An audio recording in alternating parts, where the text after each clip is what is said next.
ng bayan, maasahan anumang panahon. Magandang oras po sa ating lahat. Narito ang update sa lagay ng panahon ngayon at sa susunod na 24 oras. Sa kasalukuyan ay southwest monsoon pa rin o habagat ang siyang nakakaapekto sa northern at central Luzon. Samantalang may minomonitor naman tayong dalawang low pressure area sa loob at labas ng ating area of responsibility.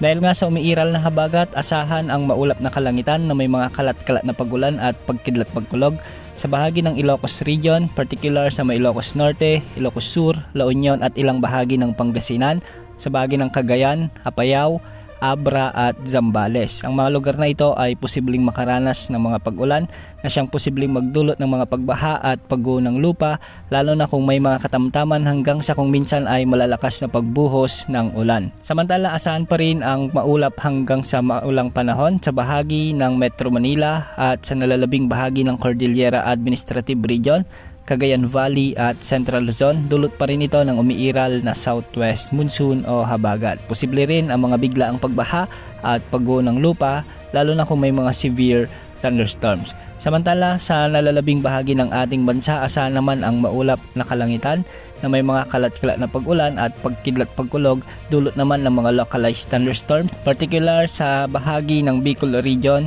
sa may Visayas at ilang bahagi ng Northern Mindanao. May mga inasahang localized thunderstorms din sa may Zamboanga Peninsula, ilang bahagi ng Barm at ilang bahagi ng Davao Region.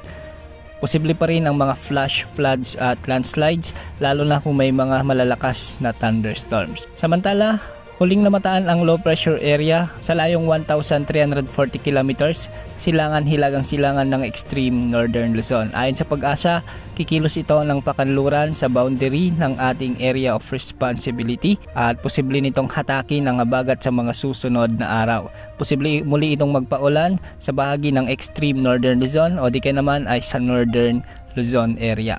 Kung sakali mang maging bagyo ito, papangalanan ito ng Pag-asa bilang bagyong Ferdy, ang pang-anim na bagyo na mabubuo sa loob ng ating area of responsibility. Samantala, isa pang low pressure area ang namataan ng Pag-asa sa silangan naman ng Mindanao. Malayo pa ito sa ating area of responsibility, ngunit nakikita sa forecast na posibleng kumilos ito papalapit sa ating area of responsibility at posible ring pumasok sa ating PAR.